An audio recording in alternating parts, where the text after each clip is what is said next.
to key players that are on your fantasy team. And we got an update on Chris Carson. He got a mid-foot sprain. Carson, he's expected to be week to week. The way it sounded to me, he could be out anywhere from 2 to 4 weeks. So Carlos Hyde, we said in the waiver video, will be the number 2 waiver pick. But now I'm moving him up to number 1 to go out there and claim Hyde. He'll be in a high-powered offense, the first or second best offense in the league. So you definitely want to own a running back in that system. So they got Hyde and the rookie Dallas back there. Travis Homer got banged up in that great ball game last night versus the Arizona Cardinals as well.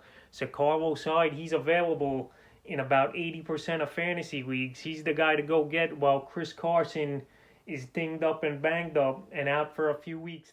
So the second guy on the injury list is Kendrick Drake. He's going to miss a few weeks with the ankle injury. Drake, he had a good breakout performance last week for Dallas, but obviously we saw him last night in the game with Seattle getting hurt. So Eno Benjamin, he's a guy to look out to pick up in deep leagues. And Chase Edmonds, who now will take off the starting running back role, he's owned in more than 50% of fantasy leagues. So he's owned in all the 10 to 12 team leagues I'm in is Chase Edmonds. People will wait for him to start, and he is a top 10 running back talent, I believe, in fantasy because of his receiving powers. He had 7 for 87 yesterday, and he had 5 carries for 59 yards. So Chase Edmonds, he'll be the guy there now for a few weeks. If you have him, congratulations, because you get a good starter to put at your running back 2 or flex with Drake out. And Eno Benjamin, a sleeper. This guy had some good juke moves. We saw him in college show what he's got.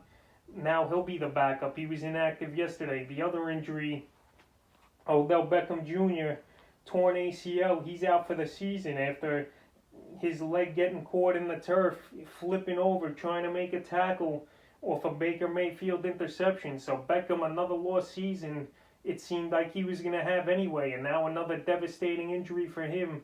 When he was on the Giants, he hurt that knee also in legs. So Beckham, once again, has to go through a long process of rehab, which is 6 to 8 months with that ACL. So the Browns will turn to Rashard Higgins, taking Beckham's place. He's a big pickup this week.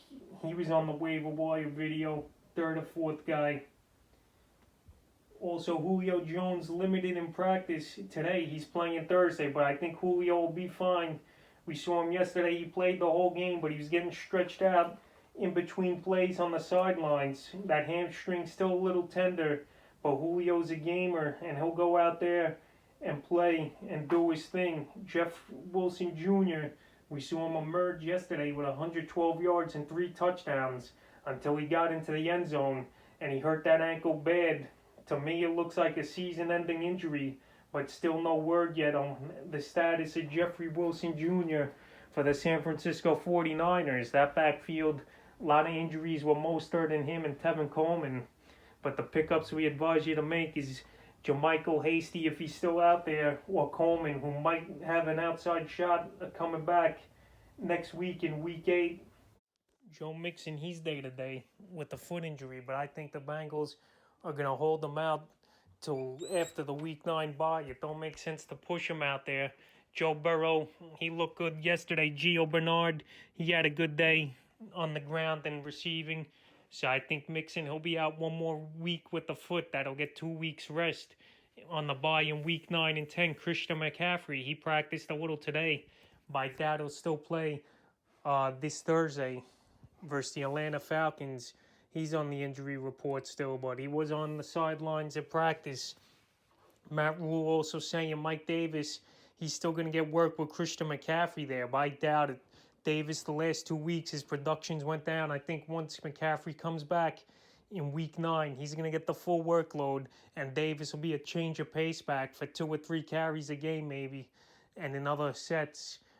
Another running back injured is Phillip Lindsay of the Denver Broncos. We saw him leave in the second quarter of the game yesterday versus the Kansas City Chiefs with a concussion.